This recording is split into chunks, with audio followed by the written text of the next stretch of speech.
আসসালামু আলাইকুম, স্বাগত জানাই এই ভিডিওতে। লক্ষণ ভালো না, মওদুদির শ্রাদ্ধ, ট্রাম্প মেলানিয়ার এক্সকারশন। আশা করি সবাই ভালো আছেন। লক্ষণ ভালো না সবসময় বলে আসছে। তার একটা উদাহরণ দিচ্ছি, ওই আমার ইয়েতেই আছে, ভিডিওতেই আছে। প্রধানমন্ত্রীর ত্রাণ তহবিল থেকে শুধু সরকার দলীয় এমপিদের এলাকায় ঈদ উপহার হিসেবে কাপড় বরাদ্দ দেওয়া হলেও বিরোধী দলীয় এমপিদের এলাকায় সেই বরাদ্দ দেওয়া হয়নি। কেন এই বৈষম্য? সরকার কি দলের জন্য নাকি দেশের জন্য? অধ্যাপক গোলাম রব্বানী, জাতীয় সংসদ সদস্য, রংপুর ৫। ঘটনাটা কতটা সত্য কতটা মিথ্যা আমি জানি না, বাট যদি এটা সত্য হয়ে থাকে তাহলে আমি বলবো মানুষ আসলে এই দলটা এই দল না, বহু লোকেই হীনমন্যতার ঊর্ধ্বে কিয়ামতের আগে উঠতে পারবে কিনা এই দেশে আমার সন্দেহ আছে। কারণ এই রাষ্ট্রটা জন্মাবার পর থেকেই এই হীনমন্যতা নিয়েই বেড়ে উঠছে। কারণ একটা দল শুধুই মনে করেছে তারাই এই দেশের মালিক, তারাই এই দেশের হত্যাকর্তা, তারাই এই দেশ চালাবে। দেখেন নাই কিরকম করে দখল করে নিয়েছিল দেশটাকে। আজকে যদি 18 কোটি মানুষকে, এই নির্বাচনে হয়ে গেছে, একটা বিরোধী দল আসছে, এটা তো খুশির কথা যে একটা তর্ক বিতর্ক হবে, প্রাণবন্ত একটা সংসদ হবে, ভুল ত্রুটি হলে আমাদেরকে ধরিয়ে দেবে। কিন্তু তারা যদি এইটা মনে করে যে না, এখানে 80-90টা সিট পাইছে, ওদের এখানে কিছু দেওয়া যাবে না, তাহলে আমি বলবো এটা আসলে একটা ভিক্ষুকের মতো মনোবৃত্তি। আমি 3বার বললাম কথাটা। আসলে এই মনোবৃত্তির জন্য এই দেশের মাটি, এই দেশের আলো, এই দেশের বাতাস, এই দেশের আকাশ সবকিছু দায়ী। বহু মানুষের জীবনে চলেছি, তারাও দেখছি এই একই মানসিকতা। আর আমি বলতেছি খায়া না খায়া ধার দাও, মানুষকে সব শেষ করে দাও। কারণ আমি তো ওই কথাটা জানি, নবী মুহাম্মদ সাল্লাল্লাহু আলাইহি সাল্লাম ধার করেও ধার দিয়েছেন। আমার জীবনে বহুবার সৌভাগ্য হয়েছে এরকম ধার করে ধার দেওয়া, কিন্তু আমার জন্য এটা ছিল অ্যাকচুয়ালি কি বলবো, এটা আর কি ওই যে গরিবের ঘি খেতে চাওয়া বা ঘোড়া রোগ আর কি, এরকম একটা। যাই হোক, তারপরেও আলহামদুলিল্লাহ বাইসে আছি, সমস্যা নাই কিছু, এখনো দেওয়ার জন্য প্রস্তুত আছি। একবার মৃত্যুর আগ দিন পর্যন্ত যেন সেটা বজায় থাকে, আমি সেটাই আল্লাহ তাআলার কাছে চাচ্ছি, কোনো বিষয় না। একটা রাষ্ট্র, 18 কোটি মানুষ, ইলেকশন হয়ে গেছে, ভোট যারা দেয় নাই ওদের অভিনন্দন জানানো সবাইকে। সবাই আমার আপন, সবাই আমার ভাই, সবাই আমরা এক। আসেন আমরা উদার করে যা আছে তাই ভাগ বাটোয়ারা করে খাই সবাই মিলে। থাকলে খাবো, না থাকলে না খেয়ে থাকবো, হাসি খুশিতে। এটা যদি সত্য হয়ে থাকে তাহলে আমি বলবো লক্ষণ ভালো না। আর লক্ষণ ভালো না, আরো কারণ আছে বলার। ওই যে ঘুরাইয়া ফিরাইয়া জুলাই সনদ মানে না, এটা অত্যন্ত জঘন্য হীন মনোবৃত্তি এবং চক্রান্ত ছাড়া আর কিচ্ছুই নাই। মানে এটা একটা, এরা তো সব বয়োজ্যেষ্ঠ মানুষ, কি করে তারা এই সমস্ত কথা বলতে পারে? আমার এটা চিন্তা করতেও গা রি রি করে। I feel ashamed myself. এবং আমি মনে করি প্রত্যেকটা নওজোয়ান যারা আছে আমি তো বুড়া যারা, ওগুলোর সাথে কথা বলি না। I am sorry to say it, আমি কথা বলি এই নতুন প্রজন্মের জন্য। প্রত্যেকটা ছেলে, সে যেই দলেরই হোক না কেন, সে যদি ওই দলেরও হয় যারা পলাতক আছে, বলছি তো, এই দেশের মানুষ যদি হয়, এই দেশের যুবক হয়, এই মাটির সন্তান হয়, সে বুঝতে পারবে যে না, এই এই জুলাই সনদ, এই মিথ্যাচার, এইগুলা কথা বলা তো ঠিক না। এইগুলা কথা একজন বয়োজ্যেষ্ঠ লোকের মানুষের পক্ষে মানায় না বাবা। তুমি যে দলেই করো না কেন, করতেই পারে, মতাদর্শ থাকতেই পারে সেটা, কিন্তু যেটা দিবালো করি, যে একদিন বলছি, যদি এখন সূর্যকে আমি চাঁদ বলি, দিনকে রাত বলি, রাতকে দিন বলি, জোয়ারকে ভাটা বলি, ভাটাকে জোয়ার বলি, তাহলে কি সেটা হয়ে যায় লালকে নীল, হলুদকে সবুজ বলি, হয়ে যায়? এগুলা আসলে মানুষের যে ভিতরে যে সংকীর্ণতা আছে, ভিতরে যে হীনমন্যতা আছে, যে ভিতরে যে আসলে পরিষ্কার নয়, শুধু এটাই প্রকাশিত করে। কিন্তু এটার পিছনে তো আরো বড় বিপদ আছে। যদি জুলাই সনদ বাস্তবায়িত না হয়, জুলাই সনদের স্বীকৃতি না পাওয়া যায়, আমি সাক্ষী দিচ্ছি, এই জুলাই সনদই স্বাধীনতা এনে দিচ্ছে। আগে তো ছিল ওই যে বললাম তো, যে নেকড়ের মুখ থেকে ছাগলকে বাঘের মুখে তুলে দিচ্ছে। একদম বাস্তবতা। এটা কি হয়েছে বিগত 54 বছরে এই রাষ্ট্রটাকে কিভাবে এফোর তারা করছে, এটা তো বাস্তবতা, এটা বুঝাই যাচ্ছে আর কি। যাই হোক, তো এই লক্ষণ ভালো না। কেন বলছি? আরো অনেক কারণ আছে। মুক্তিযোদ্ধাদের লিস্ট আবার বাড়তেছে, কমতেছে, শহীদের লিস্ট বাড়বে, কত কিছু হবে উলট পালট। এই রাষ্ট্রের বাবা আসলে কোনো কিছু ঠিক নাই। আমি তো বলি এটা একটা সিম্পলি গজবের রাষ্ট্র, আর সেই গজব থেকে মুক্তি করতে পারে আমার নূতন প্রজন্ম। বাবা, আমি বিনয়ের সাথেই বলতেছি, চোখ কান মুখ খোলা রাখো। এটা তোমাদের দেশ, তোমাদেরকে গড়তে হবে। শুধু এই দেশটা না, আমি রিপিটেডলি কথাটা বলছি, আমার আসলে ডানে বামে আর তাকাবার কোনো সময় নাই, কোনো কিছু ভাবারও সময় নেই। আমি বলতেছি, do something for this country as well as for this world. কি অবস্থা! আমি প্রত্যেক দিনই বলি, ওই ট্রাম্পের প্রসঙ্গে বলবো যে আমি চাই একটা আসলে বিশ্বযুদ্ধ হোক, এটা 50 বছর ব্যাপী যুদ্ধ হোক, যাই হোক। এই রাষ্ট্রটার 54 বছরে কি অর্জন করছে নৈতিকভাবে মরালি, এথিক্যালি কিচ্ছু অর্জন হয় নাই, বরং চরমভাবে অধপতিত হয়েছে। আমরা যেই স্কুলে শিক্ষা আমাদেরকে দিচ্ছে আমাদের টিচাররা, আমরা যেভাবে শিক্ষা পেয়েছি স্যারদেরকে, টিচারদেরকে, কিংবা মা বাবাকে যেভাবে মানি বা মানছি, শুধু মা বাবা কেন, কারো মুরব্বীদের সামনে চেয়ারে বসা, এটা আমাদের সময় ছিল না। কিভাবে তোমরা নেবে আমি সেটা জানি না। মুরব্বীদের ছায়া মারানো পর্যন্ত নিষেধ ছিল। আমাদেরকে স্পষ্টভাবে বলা হয়েছে যে মুরব্বীদের ছায়া যদি এদিকে পড়ে উল্টা দিক দিয়ে ঘুরে যেতে হয়েছে, এবং উই ডিড দ্যাট। এই ছিল আমাদের শিক্ষা। আর এখন কিভাবে লুটবে, কার টাক দখল করবে, কিভাবে রাষ্ট্রকে, মানুষকে, প্রতিবেশীকে ঠকাবে, কিভাবে ল্যাং মারবে, এই যে কাপড়ের একটা সামান্য একটা টিলিপের বিষয় বা জাকাত টাকাতের বিষয় সব বরাদ্দ দিছে, সেটা কি কিছু এমপি, বিরোধী দলীয় এমপি এলাকায় পাবে না, আর সরকারি দলের এমপিও পাবে না? এত হীনমন, এত নিচে নামে কিভাবে একটা মানুষ? আসলে ওই যে ব্যাকগ্রাউন্ড, ওই চরিত্র, ওই যে আমাদের কোনো দায় নাই, এটা ছাত্ররা করছে। আরে বেটা, কাকে কি বলতেছো? তার বয়স, তার অবস্থান, তার সবকিছু তো চিন্তা করা উচিত। সেই জন্যই বলতেছি বাবা, লক্ষণ কিন্তু ভালো না। মর্নিং শোজ দ্য ডে, ঠিক আছে? সো এখন এরপরে বলতেছি মওদুদির কথা, দেখা যাক। আবুল আলা আল মাওদুদি, উনি জামাত ইসলামের প্রতিষ্ঠাতা। এটা নিয়ে প্রচন্ড বিতর্ক কিছু আলেম ওলামা করে আর কি। আমি একটু স্টাডি করে দেখলাম, ওনার সম্পর্কে আমি একটু বয়ান দিচ্ছি। আবুল আলা আল মাওদুদি 1903 সালে জন্মগ্রহণ করেন এবং 1979 সালে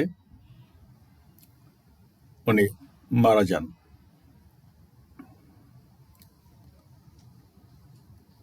উনি একজন ব্রিটিশ ইন্ডিয়া যে আন্দোলন ছিল সেই সময় সক্রিয় ছিলেন, পার্টিশনে in Pakistan, described by Wilfred Cantwell Smith.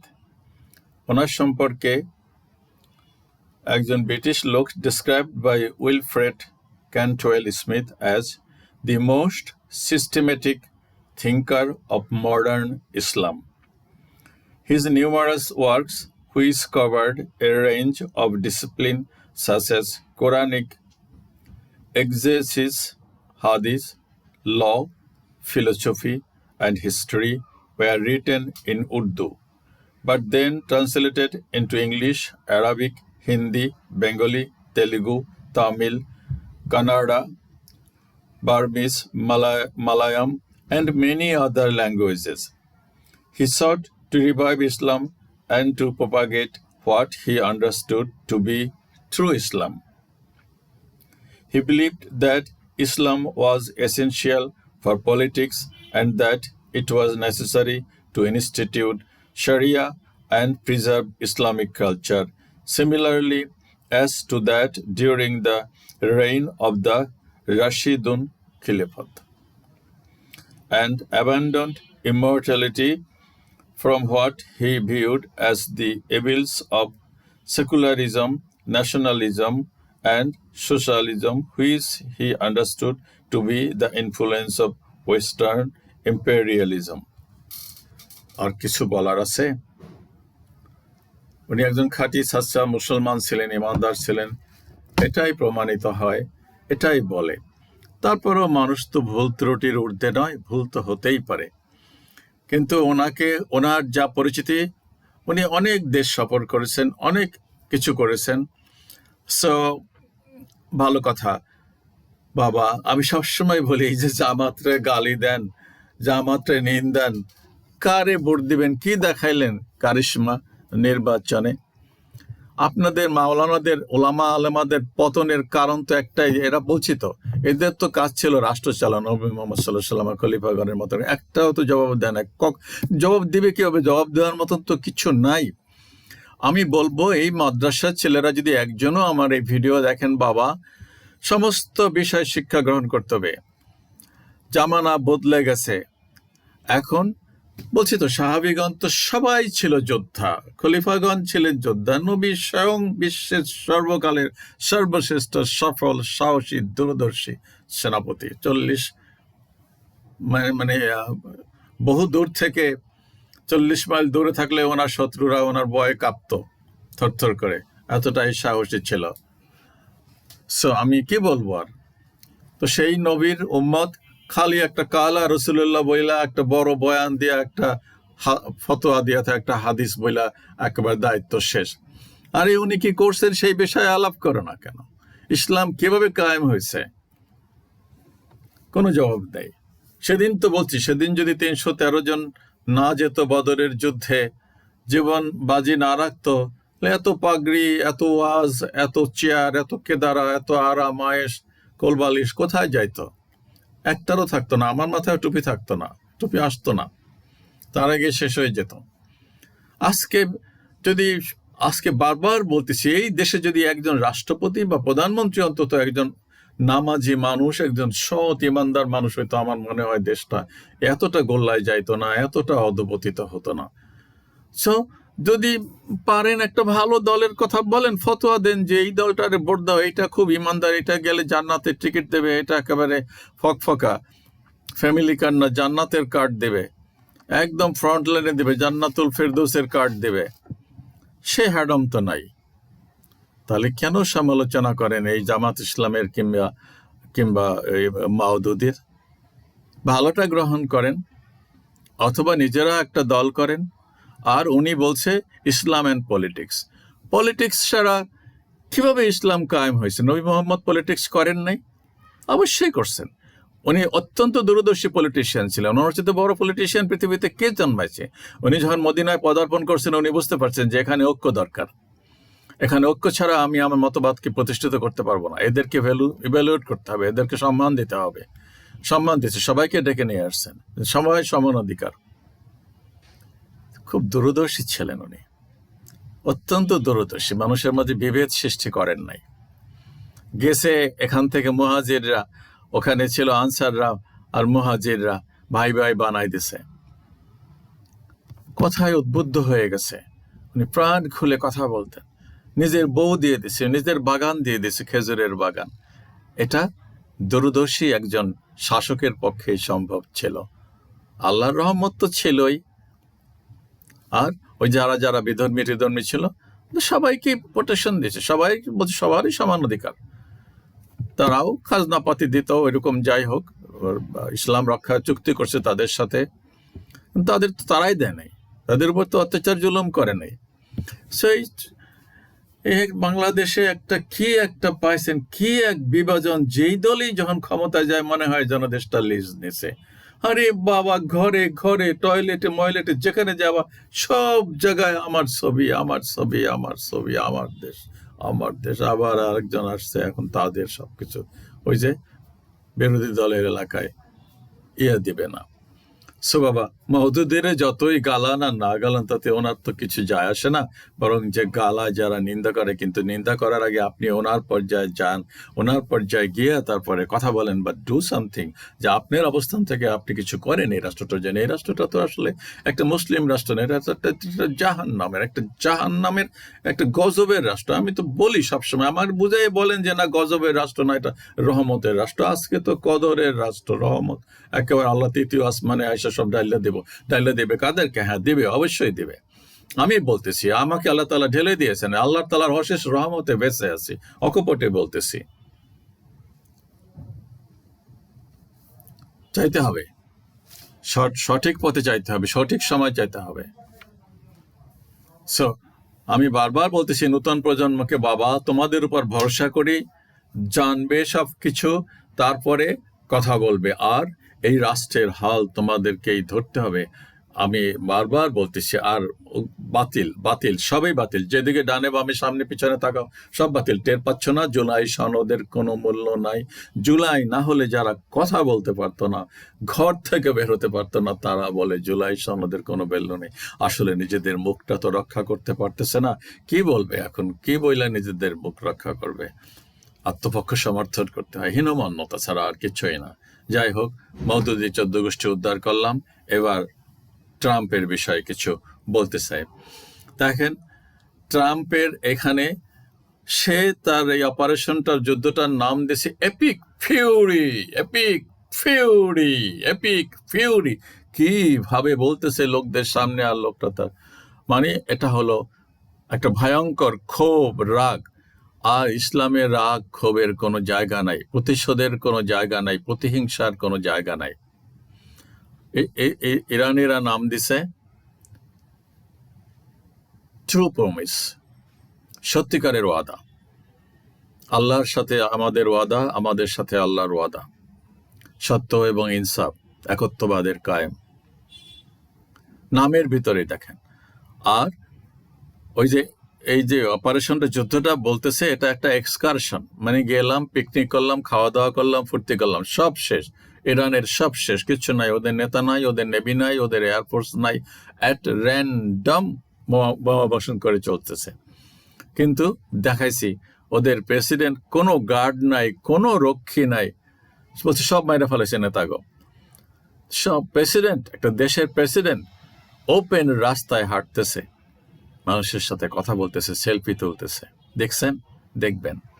তারপরে নিরাপত্তা প্রধান আলী লারিজানি, সেও, আবার পররাষ্ট্রমন্ত্রী আরাকচি, সেও রাস্তায় বেরোছে ওই আল কুদস দিবসের দিনে। পাশেই বোম্বিং হচ্ছে। এই তো ইরানি জাতি, লাখো মানুষ রাস্তায়। ওরা কি সুরঙ্গের ভিতরে ঢুকে থাকে বোমা হলে? বলছি তো 10,000 বছরের পুরনো ইতিহাস। মানুষের, বাবাদেরকে বলতেছি, আমার নতুন প্রজন্মকে, চাহনি, কথাবার্তা, বেশভূষা, বডি ল্যাঙ্গুয়েজ থেকে বোঝা যায় তার ভিতরে কতটা দেমাগ, কতটা হিংসা, কতটা প্রতিশোধ পরায়ণতা কাজ করে। ইসলাম এগুলোকে বরদাস্ত করে না, ইসলাম এগুলোকে পারমিট করে না। নবী মুহাম্মদ সাল্লাল্লাহু আলাইহি সাল্লামের সান্নিধ্যে আসলে কেউ ফিরে যেতে চাইতো না। সে যেই হোক, শত্রু মিত্র যেই হোক, একবার ওনার সান্নিধ্যে আসলে এতটাই ভালো লাগতো যে ফিরে যেতে ইচ্ছা করতো না। এটাই বাস্তবতা। অহংকার পতনের মূল। অতি প্রাচীন কাল থেকে এই কথাটা প্রচলিত আছে। এত দেমাগ, অহংকার ভালো না। এখন তো সে কান্নাকাটি করতেছে, সমস্ত ন্যাটো ফ্যাটো যা যা আছে সবাইকে ডাকতেছে হরমুজ প্রণালী বন্ধ করার জন্য। যুদ্ধে ইসরায়েল চেষ্টা করতেছে অন্য অন্য দেশকে, নিজেরা এখানে ফলস ফ্ল্যাগ অপারেশন করে, নিজেরাই বোমা অপারেশন করে, নিজেরাই মিসাইল ছড়ে বলে যে ইরান ছড়ছে, যাতে ওরাও ইরানের উপর। কিন্তু একটা মুসলিম দেশও তো রাও করতেছে না, এটা করবে না। ওরা রাও করার মতন ওদের কোনো মরাল শক্তি নাই। ইরান যেটা করতেছে একদম 100%। আমি রিপিটেডলি কথাটা বলছি। আমি বলছি যে কয়টা প্লেন, ওই 5-7টা তো ওইগুলো রিফুয়েলিং যে প্লেন, হেভি দামি প্লেন, ওগুলো ধ্বংস করে দিছে ইরাকে। তারপরে ওখানে কুয়েতে কতগুলো ক্র্যাশ হয়েছে, জাহাজের উপরে আক্রমণ করছে, মানে এয়ারক্রাফট ক্যারিয়ারের উপরে। সো ওইসব অনেক সৈন্য মারা গেছে। ওইসব হিসাব কিতাব করে লাভ নেই। আমার তো বিষয়টা হলো যে একটা যুদ্ধটার আসলে কতটা এথিক্যাল, কতটা মরাল, কতটা লজিক্যাল, কতটা এটা কি ন্যায়ের যুদ্ধ না অন্যায়ের যুদ্ধ, এটা কি জালিম মজলুমের যুদ্ধ, তাই সেটাই বিবেচ্য বিষয়। এবং এর পরিণতি কি হতে পারে? এর পরিণতি তো সোজা আফগানিস্তানে কি হয়েছে, ভিয়েতনামে কি হয়েছে, এবং লিবিয়াতে কি হচ্ছে, ইরাকে কি হচ্ছে। আর তার দেশের মধ্যে সে প্রচন্ড চাপের মধ্যে আছে। আমি কংগ্রেসে দেখি তো যে ওদের জেনারেলরা একদম বিড়ালের মতন চুপ করে বসে থাকে। Yes senator, yes ma'am, yes ma'am, sorry ma'am, এইসব বলে। ওদের তো ইন্টারোগেশন করে। সো এটা এক্সকারশনে গেছে। ওইটা একটা ব্যঙ্গাত্মক একটা ভিডিও করছে, ওই আমেরিকানরাই করছে আর কি। সো এত হাসির আর কি, জাস্ট তার কোনো মুখ নাই। মুখ রক্ষা আল্লাহ তাআলা হয়তো বা করবে না। আর ইরানেরা এখন যুদ্ধ বলছে, যুদ্ধ থামাবো আমরা। আমাদের সময় মতন আমরা থাকবো, এটা এখন আমেরিকার হাতে নাই, যুদ্ধ থামবে কি থামবে না সেটা। ঠিক আছে, আমি বলবো বাবা, বিবেক বুদ্ধি চোখ কান খোলা রাখো, আর সত্যকে সত্যই বলতে শিখো, মিথ্যাকে মিথ্যা, সাদাকে সাদা, কালোকে কালো। এটাই হলো আসলে জীবনের আসল রাস্তা এবং সাফল্যের এটাই পথ। আল্লাহ হাফেজ, আসসালাম।